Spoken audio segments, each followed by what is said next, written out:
Kerana yang di-Pertua juga minta kerjasama, saya juga minta kerjasama tentang peraturan 11 standing order yang menyatakan tentang persidangan. Datuk yang di-Pertua tadi telah menjelaskan prosedur yang akan berlangsung sepanjang 5 hari ini.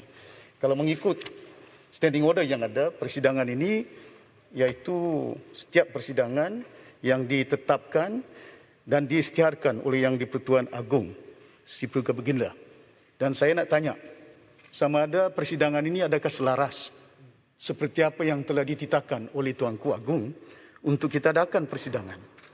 Yang keduanya, berhubung kait dengan perlembagaan Malaysia yang ada.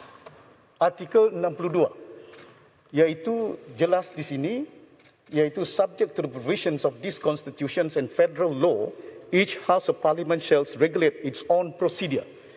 Jelasnya di sini, bahawa dalam perlembagaan Malaysia, there is separation of power, iaitu Agong mempunyai bidang kuasa untuk menentukan bidang kuasa dia, manakala Parlimen juga mempunyai bidang kuasa tentang bukan hanya standing order yang ada, prosedur. Executive cannot regulate and dictate what happened in Parliament. Ini perlembagaan. Saya bukan persoalkan tentang politik, tidak. Saya minta penjelasan. Pertama, sama ada persidangan ini selaras dengan titah tuanku, dan juga adakah ini persidangan ini selaras dengan perlembagaan Malaysia? Adakah ini selaras dengan peraturan? Kalau kita bercanggah dengan ini, kita dah melanggar persidangan yang kita bincangkan. Pertama, ordinans darurat contohnya. Boleh dikatakan persoalan kita dalam keadaan darurat. But we must also realize Proclamation of Darurat 150 artikel 1 jelas, is specific, iaitu hanya untuk mengatasi masalah COVID. It didn't spell out suspend standing order, suspend perlembagaan Malaysia.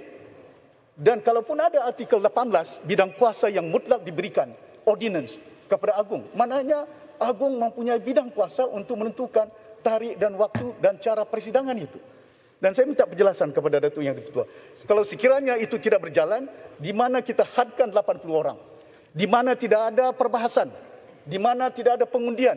Saya paham dan tahu, you can laid out in Parliament tentang darurat. Saya ada 7 penggal di Parlimen ini, policy maker, bukan 1 penggal. We have been doing all this, embedded all the constitution, we change. Begitu juga dengan peraturan yang ada. Saya nak tahu bahawa ini adakah bercanggah dengan perlembagaan Malaysia. You cannot suspend perlembagaan 62. You cannot suspend yang ada. Kalau sekiranya kita nak ubah persidangan ini, we have to call for voting. That is clear. Begitu juga darurat yang telah pun proclaim. It must be debated. You can just let out. It must be debated, it must be voted.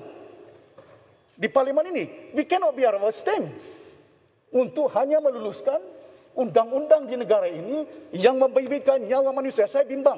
Saya setuju dengan Datuk Yang di-Pertua. Nyawa manusia macam sardin dah di hospital yang ada, bertindih-bertindih. Anytime doktor can just decide when oxygen to be given to who. Ini yang penting kepada kita. Pertama, undang-undang yang ada. Perlembagaan kita perlu laksanakan sebaik mungkin. Saya ingin penjelasan Datuk Yang di-Pertua. Tuan Speaker, dengan izin, point of order. Gelego dahulu.